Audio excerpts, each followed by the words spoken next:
So yeah, like I said, I left Joe Skiing Campground in Grant, Almaipay, New Mexico, and started heading to Flagstaff.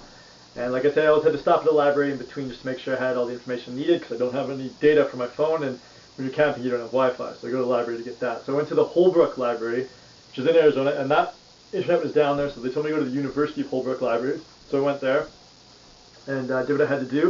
And then I got to Flagstaff, and I got to Seth's house, and he was sleeping because he's a nurse, so he works nights. So he had worked the night prior, and he was going to work that night.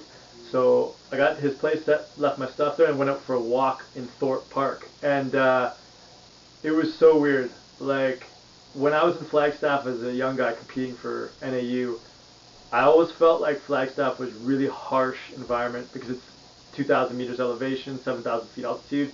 And for a distance runner, that's where you train for your elevation training. You come down to sea level to kick ass. But up there, it's supposed to be a challenge. Life is a challenge. And for me coming from Kamloops in Canada, like even the angle of the sun and the dryness of the air and the elevation and working so hard up there all the time, Flagstaff for me felt like it was like a place to become sharp, like a warrior. It was not a place to be relaxed. It was like sharpening zone. And this time when I got there, I was walking around Thorpe, and I was like, this is easy. Like, this is comfortable. This is like small and cute and could feel like home. And I think what it was the last time I was in Flagstaff, I had never been in the Andes. I had never been at like 10,000 feet, 13,000 feet, 15,000 feet. I'd never been anywhere like that, or close to the equator, or like anything like that. And Flagstaff just didn't feel gangster anymore. It felt like cozy and comfortable, which is really, really weird. So we're walking around Thorpe, and that was cool, old memories and stuff.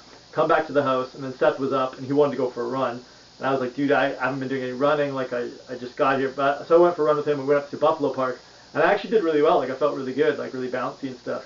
So that was nice. And come back to the house, and then that night he needed to sleep because, oh no, he had to work that night.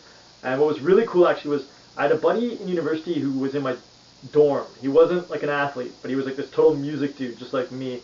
And his name was Zach. And I like couldn't contact him on the way coming down to Argentina when I was camping in the States. Like I couldn't find an email, couldn't find him on Facebook. I was like, ah!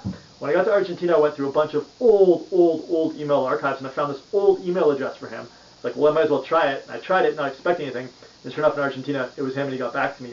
So it was really cool because he's still living in Flag. And that night when Seth was working, my first night at Flag, we hung out, and we went downtown, got some food, had some beers, and then went to a show. And one of my big things in Flagstaff, other than competing, was I went to a lot of concerts in Flagstaff. Now this show that we went to wasn't anything too exciting, although there was a pretty good band, Big Business, playing. But what was really interesting is I was chilling there with Zach, so good to see him again and like hear about his life and everything. But one of the dudes who was like the founders of the underground, like crazy, wild, indie art punk scenes when I was in Flagstaff in 2000 to 2003, it was this guy named Ray, Robot House Ray. And he showed up, and he's buddies with Zach, of course, because Zach's in the music and he's been living there the whole time. So I actually got to talk to him, and that was like, I mean, not for me, like, back to this Desperate Minds thing, because I never worshipped the Robot House guys, but because I was, like, living it. But it was just a really cool thing, and I had actually never talked to Ray before, because he was always in the bands, and I was, like, a kid on the track team who would go to the shows to hang out, the basement shows. Anyway, so that was cool. Then got back to the house, and then the next day, Seth had worked the night before, so he only slept a little bit, but then he wanted to go down to Sedona, actually Oak Creek Canyon, I think that's his favorite spot. And so we went down there, we met up with his roommate Ross, and it's just like you crawl up to the creek, and then you end up on these like red rocks, and it's like totally your own world. Of course, those guys like to smoke the herbs, so we did some of that, and then headed back up and to Flagstaff, and then that night went out like drinking and more of what they like to imbibe. And so it was like a really weird night, like being out in Flagstaff, but being like somewhat intoxicated and like old now, not young, but being in like, as if it was like Kamloops or something, like a place where you live, because Steph lives there, right? That was really weird. And then come back to the house, I remember, like we're laughing so much, come back to the house, I remember playing guitar with my eyes closed, like they had a guitar there, and I was like thinking I was playing so good, but I probably was playing terrible. It was probably the effects of the chemicals. Anyway, I went to bed, in the morning got up, and like, it's time to take off, so I said my goodbyes, it was nice sunny weather, and I went to start my car and I like, couldn't get into gear, so I was like, what the hell, like I had to just wait for a while, and then finally I could do it, and started, and everything worked out, so I was fine, I was a little bit worried. So I picked up some power steering fluid, because my car has a power steering leak, and some oil for it as well, and then was on my way. So I'm driving up, I'm headed up to Utah, Salina, the Great Western Campground, which I stayed at in the end of May in 2014, and this would be May 2nd, 2019, where I was going to stay there. And you go up past Kanab, which is like the Roosevelt Dam area at the Flagstaff, Utah border, and it's like the best countryside ever. I don't have any videos for you guys, I'm sorry, but it's like literally the greatest place in the world. Like dry desert, like red, like canyon, like slot canyons, things like that. Amazing, plus a huge dam. Anyway, so I get past there, and I guess like probably all the activities of the day before wasn't my sharpest. So I ended up speeding a bit further up in Utah, and went to go past this guy, and I did it, and I came down the hill, and then I just see this red and blue, like, like in the background. I'm like, oh god. So sure enough, it was the sheriff. He pulled me over, and he's like, "Can you tell me what you did wrong?" And I was like, "Yep, I definitely broke the speed limit when I passed that guy." And he's like, "And you did this, and you did this." He's like, "Okay, give me your registration stuff. I'll go process it." So he goes back to his truck. Now, this is where shit gets really complicated. So, apart from me trying to ship my car home from South America, coming to the States, it's not like you can just buy insurance in the States for your car. That's not a United States vehicle. So yeah, I was contacting ICBC, and I was like, what do I do? And they're like, you've been out of the country way too long. We can't upgrade your insurance. Your car's not even registered. So your best bet is to go to the States, go to a DMV office, see if they'll give you in-transit plates, then contact us and we'll get you this binder insurance. And I was like, I don't think they're going to give me plates if I don't have insurance. So I just was like, just try to get home without getting stopped by a cop and you'll be fine. Like, just be careful, don't crash, don't get stopped by a cop. And sure enough, I got stopped by a cop. So he's behind me, and I was sort of like, okay, this cop, the sheriff, he won't have access to our database in Canada about registration or insurance or anything like that. But he's like back there for like 15 minutes on his little laptop. And I'm just like, fortunately I was pretty like flatline emotionally because of the day before all the chemicals and stuff. So I wasn't hungover, but I was a bit like flat.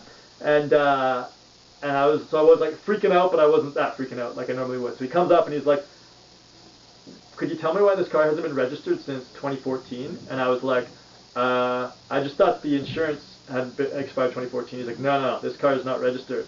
He's like, I could impound this car right now. And I was like, oh my god. And he's like, so I look at him, I'm like, okay, what should I do? And he's like, we shouldn't be driving this. So I was like, so when I get back to Canada, he's like, yeah, when you get back to Canada, get it taken care of. So I'm not going to impound the car, I'm just going to give you your fine. So it was like a $200 fine. I was like, you idiot! No, but also just like, thank you, sheriff, thank you, sheriff of Utah, for not impounding my car. So anyway, so I continue on, and I get to the campsite, and set up my stuff, and then as I set up my stuff, I realized I forgot one of my bags at Seth's.